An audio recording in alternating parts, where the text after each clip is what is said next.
จะใช้เวลาดนเท่าใดในการเก็บกำไร60 USDT ด้วยอินดิเคเตอร์ที่ใช้ก็คือจะเป็น Stochs RSI มื้อนี้ตุ้ยมาในงบ600 USDT เนาะจะเก็บกำไร60 USDT หรือว่า 10% ของต้นทุนเป็นอย่างตุ้ยจึงเอางบมา600แล้วเก็บ60นะว่ามื้อนี้ตุ้ยเทรดไปได้กำไรแล้วก็คือ40 USDT เนาะตุ้ยอยากได้กำไรมื้อนี้ก็คือ100แต่ในการที่ตุ้ยจะเอางบออกมา200หรือเอางบออกมาน้อยๆแล้วเก็บกำไร60 USDT ในรอบเนี้ยมันเสี่ยงเกินไปฉะนั้นในรอบนี้ตุ้ยก็เลยว่าเอางบมา600 USDT เพื่อเก็งกำไร10 USDT ให้ได้กำไรตามเป้าก็คือ100เนาะฉะนั้นเดี๋ยวเบิ่งกันว่าตุ้ยจะใช้เวลาดนเท่าใดในการเก็งกำไรในรอบเนี้ยก็คือ60เหรียญนั่นเองกับอินดิเคเตอร์ที่ออกมาใช้ในการวิเคราะห์กราฟในรอบนี้ก็คือจะเป็นทางด้านของ Stochs RSI นะเดี๋ยวเบิ่งนะว่าจะตอบโจทย์หลายน้อยส่ำใดในตลาดณตอนนี้ตัวอยู่ในกราฟของ XRP เนาะในกราฟของ XRP ซึ่งการเดินเงินของตุ้ยเนาะด้วยแผนที่วางมาสำหรับงบ60 USDT เนี่ยไม่แรกตุ้ยจะไปอยู่ที่งบ600เนาะไม่แรกตุ้ยจะไปที่15ไปอยู่ที่15 USDT ก็ไปบ่หลายเป้าหมายกำไรคือ60เนาะเบิ่งกันว่าจะใช้เวลาโดนซ้ำใดการแน่นอนเนาะเดินเงิน15 USDT ถ้าว่าวินติดกันก็คือเกือบจะ7ไม้ติดจึงจะได้กำไรตามเป้าโดยการเดินเงินแบบเนี้ยถ้าว่าวินแน่พลาดแน่ก็อาจจะใช้เวลาในการเทรดนี่ก็เกือบจะ10นาที10ปลายนาทีพุ่นล่ะแต่เบิ่งกันนะว่าอัตราวินเรทของเขาจะหลายน้อยส่ำใดตัวนี้จะพยายามบริหารเงินให้ได้5ไม้ให้ได้5ไม้ในการเดินเงินในการคุมเงินตัวจะเดินเงินแบบมาร์ตินเกลแบบจะเดินเงินแบบมาร์ตินเกลเขาเนาะมาเดี๋ยวมาเบิ่งในไม้แรกกันเลยณปัจจุบันนี่คือสโต๊กนี่ตัดกันลงแล้วเนาะเขาเนาะออเดอร์นี่ตามไปที่ฟังขายตามไปที่ฟังขายเนาะเวลาที่สโต๊กมันตัดกันขึ้นในแบบนี้เขาจะตามซื้อเวลาที่สโต๊กมันตัดกันลงแบบนี้เขาจะตามขายนี่คือการนำไซส์สโต๊ก RSI เดี๋ยวเบิ่งกันออเดอร์นี่ถือว่าเป็นไม้แรกในการเทรดในรอบดึกรอบที่2ของมื้อนี้ก็ถือว่าเอางบมา600เขาเนาะมาไม้แรกว่าจังได๋จะงามๆบ่โอเคนี่ไม้แรกชื่อว่าวินไปงามๆเขาเนาะไม้แรกนี่แฮกมานอยู่มาไปกันต่อทาง Honda โอเคถือว่าสโต๊กเนาะก็ยังตัดกันลงมาอยู่แต่ว่าบ่อยากห่างกันปานใดอยากใกล้ๆกันอยู่แบบนี้นี่อยากจะเสี่ยงแต่ว่าจังได๋ก็ตามตุ้ยจะตามอินดิเคเตอร์อย่างเดียวเบิ่งกัน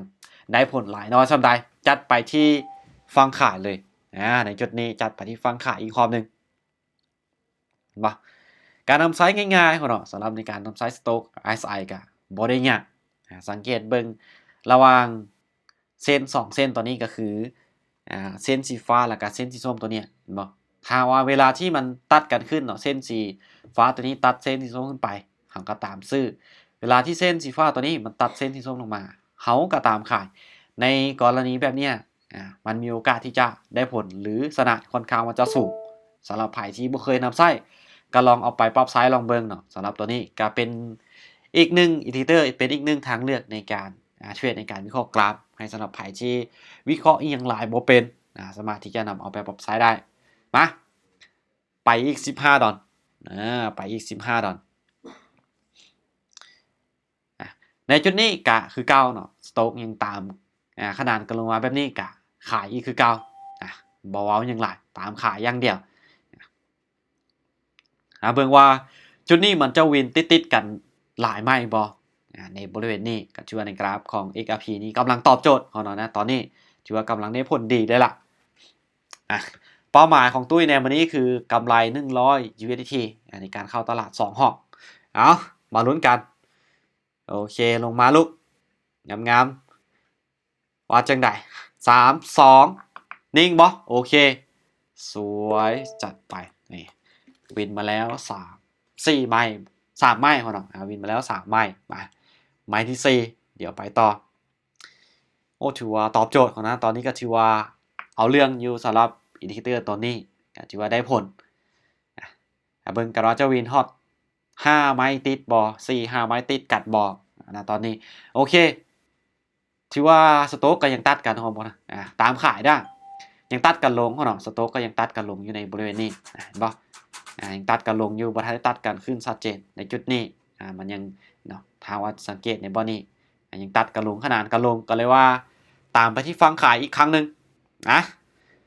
มาลุ้นกันไม้ที่4จะเป็นจังไดไม้ที่4จะมางามๆบ่นี่ตอนนี้ก็แห่งซื้อแห่งขายกำลังดันราคากันอยู่เอาแดงน้อยกับแดงบ่แดงน้อยกับแดงบ่แล้วนิ่งไว้โอเคงามเลยแบบนี้สวยจัดไปนี่ใกล้จะได้ตามเป้าเลยวินมา4 ไม้ติดคนเนาะวินมา4 ไม้4 ไม้บ่แม่นละ4 ไม้เนาะมาไปอีกไม้หนึ่งจะได้กำไรตามเป้าอยู่โอเคมาในจุดนี้เนาะสโต๊กเริ่มจะมาเบิ่งตัดกันขึ้นบ่โอเคตามไปที่ฝั่งซื้อก่อนเนาะสโต๊กเริ่มจะตัดกันขึ้นแล้วในบริเวณนี้ในจุดนี้เดี๋ยวมาเบิ่งกันสำหรับอินดิเคเตอร์ตัวนี้ได้มาเบิ่งกันว่ามันจะขึ้นได้บ่ในจุดนี้สโต๊ก SI นี่ก็ถือว่าเริ่มจะตัดกันขึ้นละมาออเดอร์ที่5ออเดอร์ที่5ว่าจังได๋เฮาเนาะจะตอบโจทย์งามๆบ่สำหรับสโต๊ก SI ของเฮานะตอนนี้